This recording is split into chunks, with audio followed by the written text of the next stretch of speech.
Hey guys, welcome back to my channel. സത്യം പറഞ്ഞാൽ നമ്മൾ വീഡിയോ ഇട്ടിട്ട് ഏതാണ്ട് ഒരാഴ്ചയിൽ കൂടുതലായി. ഞാൻ ഇന്നെടുത്ത് നോക്കിയപ്പോൾ 11 ദിവസം എന്തായി നമ്മൾ ലാസ്റ്റ് വീഡിയോ ഇട്ടിട്ട്. അതിന് മെയിൻ റീസൺ എന്ന് പറഞ്ഞാൽ എനിക്കൊരു പ്രസൻറ്റേഷൻ ഉണ്ടായിരുന്നു. സത്യം പറഞ്ഞാൽ ഞാൻ പ്രസൻറ്റേഷനൊന്നും അങ്ങനെ ചെയ്യുന്നൊന്നും ഇല്ലായിരുന്നു. പക്ഷെ അത് ചെയ്യണമല്ലോ എന്ന് ആലോചിച്ച് ടെൻഷൻ കൂടിയിട്ട് എനിക്ക് വേറെ ഒന്നും ചെയ്യാൻ പറ്റില്ല. പിന്നെ വെപ്രാളം കൂടി ഞാനൊരു ദിവസം ലീവ് എടുത്തു. അങ്ങനെ ലീവ് എടുത്ത ദിവസം എടുത്തൊരു വീഡിയോ ആണിത്. പക്ഷേ എനിക്ക് വോയിസ് ഓവർ ചെയ്യാനും എഡിറ്റ് ചെയ്യാനും ഒന്നും സമയം കിട്ടിയില്ല. അതുകൊണ്ടാണ് ഞാൻ പിന്നെ പോസ്റ്റ് ചെയ്യാഞ്ഞത്. പിന്നെ ഈ വീഡിയോയിൽ അങ്ങനെ പ്രത്യേകിച്ച് എന്തെങ്കിലുമൊക്കെ ഉണ്ടോ എന്ന് ചോദിച്ചു കഴിഞ്ഞാൽ ഇല്ല, അങ്ങനെ യൂസ്ഫുൾ ആയിട്ടൊന്നുമില്ല. പിന്നെ ജസ്റ്റ് ഇങ്ങനെ കണ്ടുകൊണ്ടിരിക്കുക.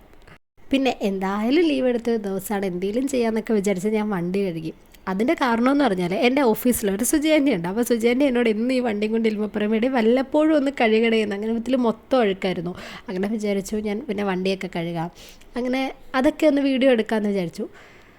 പിന്നെ ഇച്ചിരി മുന്നേ കണ്ടൊരു പൂച്ച ഉണ്ടല്ലോ, ഈ പൂച്ചയെ പറ്റിയാണ് ഞാൻ നമ്മുടെ ഒരു ഷോർട്സ് വീഡിയോയിൽ പറഞ്ഞത്. ഞങ്ങളുടെ വീട്ടിലൊരു പൂച്ച വരുമെന്നൊക്കെ. പക്ഷെ നമ്മളോട് ഒരു ആത്മാർത്ഥതയില്ല, ഒരു സ്നേഹവും ഇല്ല. ഒരു ഉടായിപ്പൊരു കള്ള പൂച്ചയാണ്. ഫുഡ് കഴിക്കാൻ വേണ്ടി മാത്രമേ വീട്ടിൽ വരത്തുള്ളൂ. അതും മീനുണ്ടെങ്കിൽ അത് ഫുഡും കഴിക്കത്തുള്ളൂ. അങ്ങനെയൊക്കെ കുറേ ശീലങ്ങൾ എൻ്റെ അമ്മ പഠിപ്പിച്ച് വെച്ചിട്ടുണ്ട്.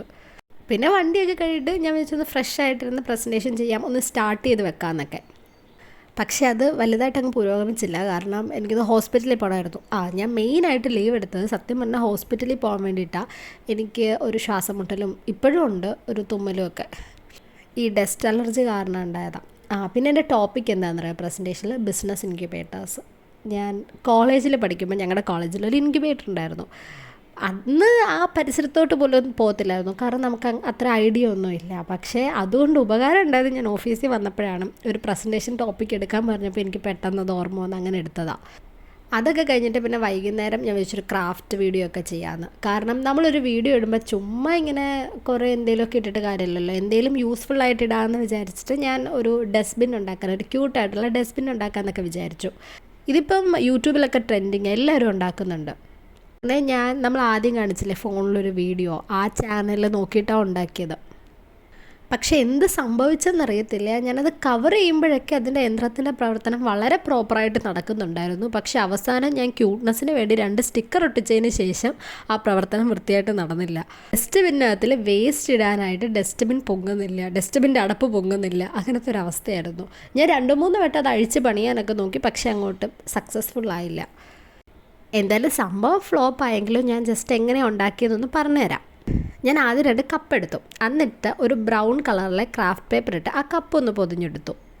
അതിനുശേഷം ഒരു കാർഡ്ബോർഡ് റൗണ്ട് ഷേപ്പിലെടുത്തിട്ട് അതും ഈ ബ്രൗൺ കളറിലെ ക്രാഫ്റ്റ് പേപ്പർ ഇട്ടൊന്ന് ഒട്ടിച്ചു കൊടുത്തു. എന്തിനാ? അതിൻ്റെ അടപ്പിന് വേണ്ടിയിട്ട്.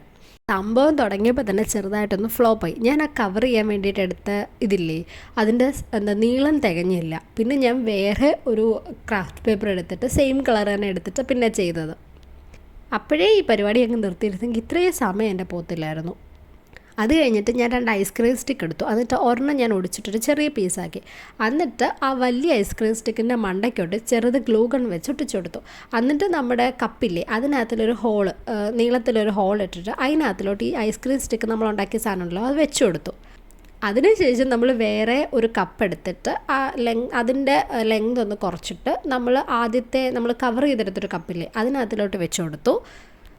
എന്നിട്ട് നമ്മൾ അതിൻ്റെ അടപ്പ് വെക്കാൻ വേണ്ടിയിട്ട് 2 സെലോ ടേപ്പ് എടുത്തിട്ട് അകത്തും ഒട്ടിച്ചു കൊടുത്തു, പുറത്തും ഒട്ടിച്ചു കൊടുത്തു. അവിടം വരെ എല്ലാ സ്റ്റെപ്പും കറക്റ്റായിരുന്നു. എന്നിട്ട് ഞാൻ യന്ത്രം എങ്ങനെ പ്രവർത്തിക്കുമെന്നൊക്കെ ഒന്ന് ട്രയൽ ചെയ്ത് നോക്കിയപ്പോൾ സംഭവം സെറ്റാണ്, എനിക്ക് ഇഷ്ടപ്പെട്ടു. വളരെ നല്ല രീതിയിൽ അതിൻ്റെ പ്രവർത്തനമൊക്കെ നടക്കുന്നുണ്ട്.